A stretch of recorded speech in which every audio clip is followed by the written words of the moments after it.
ধলাই পুটিখালে অগ্নিকাণ্ডে ভস্মীভূত দোকান গৃহ আহত এক ক্ষয়ক্ষতির পরিমাণ কয়েক লক্ষাধিক।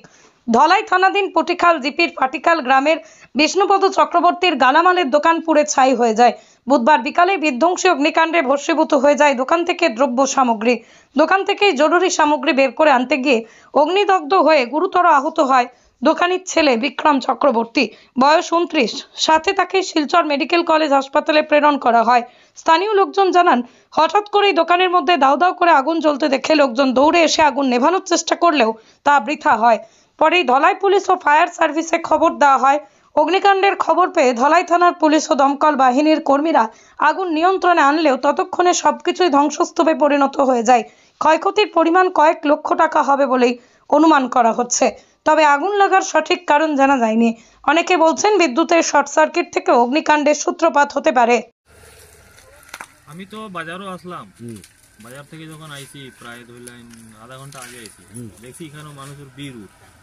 আইলাম, দেখলাম যে গোড় জ্বলা, ফায়ার ব্রিগেডের গাড়ি আসলো, কিন্তু ওটাও দেখ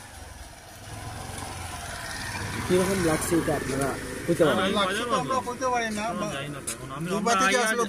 আমরা আইয়া এখনো দেখলাম যে আগুন, মানুষের বলে আগুন লাগে, হঠাৎ করে লাগছে আগুন, হ্যাঁ ঠিক করে কইতে পারেন না। আচ্ছা, বড়বাদী যত বাসা হ্যাঁ ওইটা কারেন্ট থেকে, আর ছোটবাদী যত বসান গিয়ে হয়তো নিজে ইয়ে গেছে। দোকানের মালিক কে? দোকানের মালিক বিষ্ণুপদ চক্রবর্তী। আপনি কিতা? আমদান ভাই। আপন ভাই। ঘটনার সময় আপনি কেন আসলেন? না, আমি আসলাম না, আমিও আধা ঘন্টা আগে এসেছি। আমি থাকি সৎসঙ্গ মন্দিরে।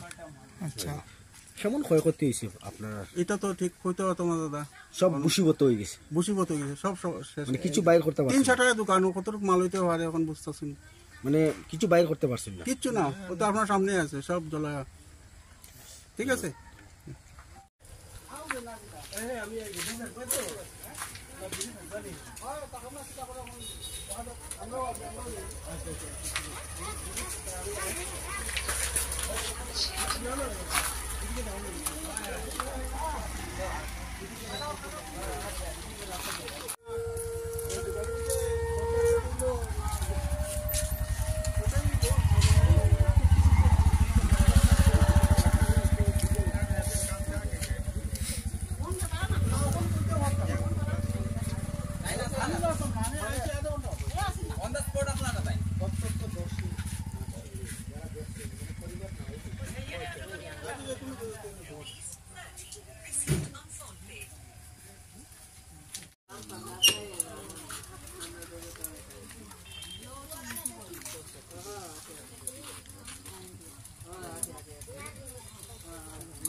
সবাই দিয়ে রাম রাম না দেখি